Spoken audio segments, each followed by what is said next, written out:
In this video today, we're going to be frosting our mini Santa hats. This is part of our beginner 12 Days of Christmas set to make your advent calendars. This is just a 3-piece stencil set, super quick and easy. As you can see, I already have my bases created. I used my base layer guide. That's just the 3 frames. You can find this on frostingarts.com. You can also find the how to use it video in the description as well, or below this video. I am going to use this base layer guide to lift my stencils up so that they're higher than the table, so I don't have to anchor as low.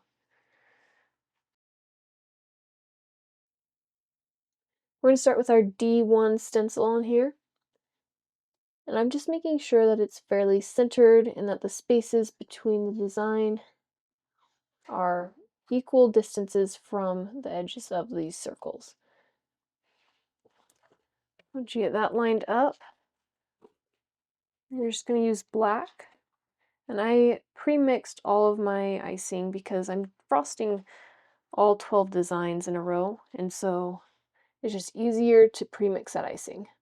And just keep them in airtight containers so that you can just pop them open, make sure that they're right consistency, mix them up, and keep frosting. All right, I have my black icing here. I'm just going to anchor my stencil down. You do want to pay attention to this part right here on your stencil, where the little pom-pom is, because you do have some points where your stencil comes to a point there. Those are the areas that you want to tack down first so that you don't push underneath them as you add this icing. So you're just going to frost in the direction where that pom-pom comes down from the hat. I'm just getting a little bit more icing on my spatula. I'm just going to tack down these other 2 pom-poms. By doing that, you don't have to worry about pushing underneath those little parts that poke out, those little pieces of plastic. Now we can come through, and I'm just going to kind of do a rainbow shape to tack down the rest of this hat. And then scrape off some of that excess icing.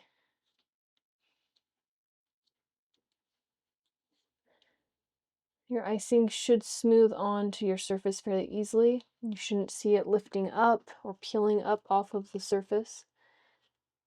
You want to make sure it's a nice thick toothpaste-like consistency.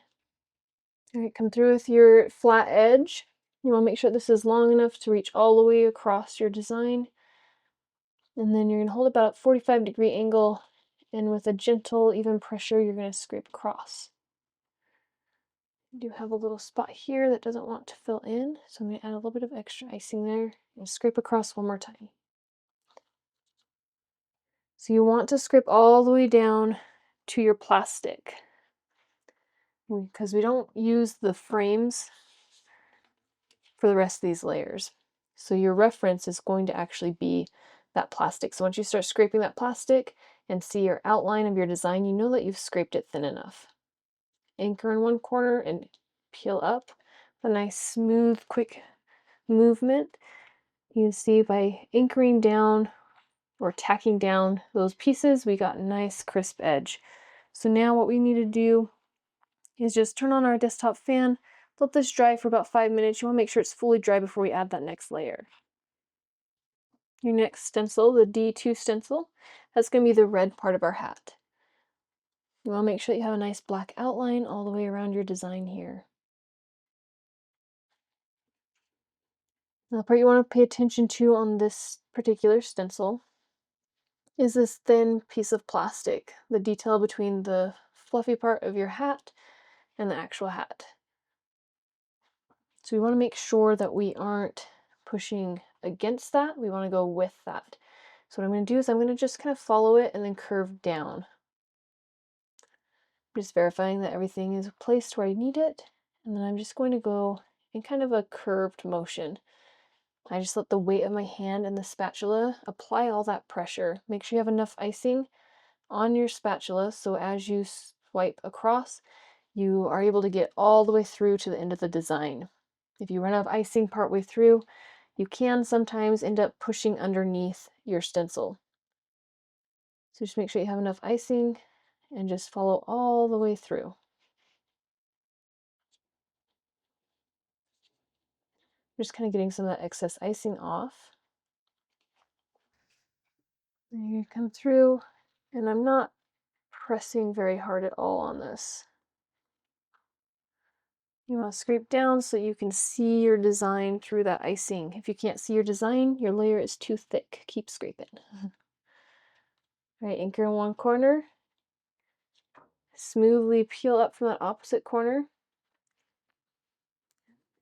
And now you can see that we have a nice clean line all the way through on each of these hats. We're gonna let this dry again with the fan, and then we will add our last layer, and that's gonna be the white fluffy parts of this hat. We're now on our final stencil, the D3 stencil, and that's going to be for the white parts.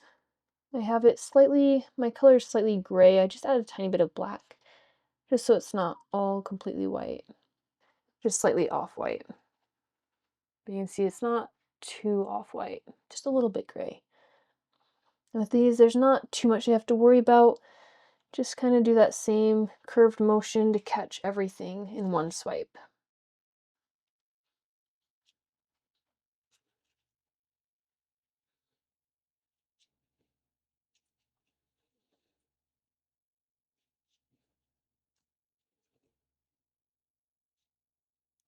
I am going to make these layers a little bit thicker just because we do have that red underneath the white, and it can show through a little bit if you scrape it all the way down to that stencil.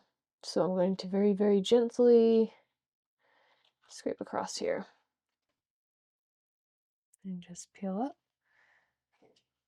And you can see our little Santa hats are all done. If you just barely frosted these bases today, I would give them at least 4 hours to dry. Usually I'll wait like all day or all night, let them kind of sit, guarantee that they're fully dry before I peel them off the plastic. If you peel them off too soon, then the underneath where it's attached to the plastic might not be all the way dry, and it will start sticking to the plastic. You could find that your toppers actually break and different things like that. So I just like to make sure that they for sure are all the way dry before I peel those off. I did frost these the other day, the bases, so they are completely dry. I'm just going to turn my desktop fan, let this last layer dry that we just did, and then I'll show you how to pop these off the plastic. My final layer is all dry, so I'm going to show you how to peel these off the plastic. You just flip it over, make sure that your hand is underneath, and then you're just going to start to curl that plastic backwards, and you can see that these just fall right off. If I flip it back over, you can see I have all 4 Santa hats done. So if you were using this for the actual advent calendars, by the time you get through frosting all 12 designs, you'll have enough for 4 advent calendars ready to go. You can stack these and put them in an airtight container on the shelf, and then once it gets close to pickup time, you'll bake those fresh cookies, attach all of your toppers, and get them out the door. These can be treated just like any hand-piped royal icing transfer. They are shelf-stable at this point. You do want to make sure that they're fully dry before you put them in the container. You can see this one has a little bit of a shine still. Just make sure that they're dry. You have the airtight container to keep them clean and ready for whenever you need to use them.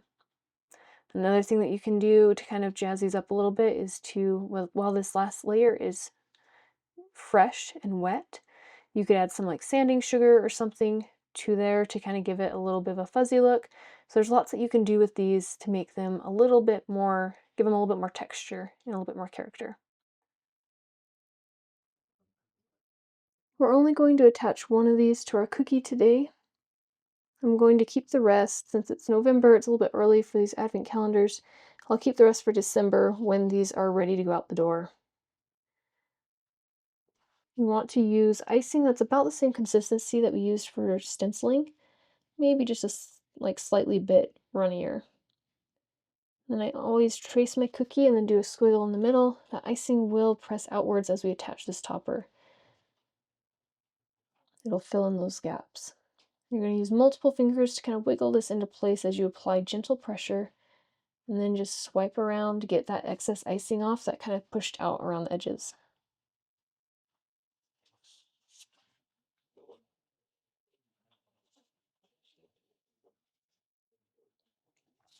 And that's it. You now have your topper on your cookie.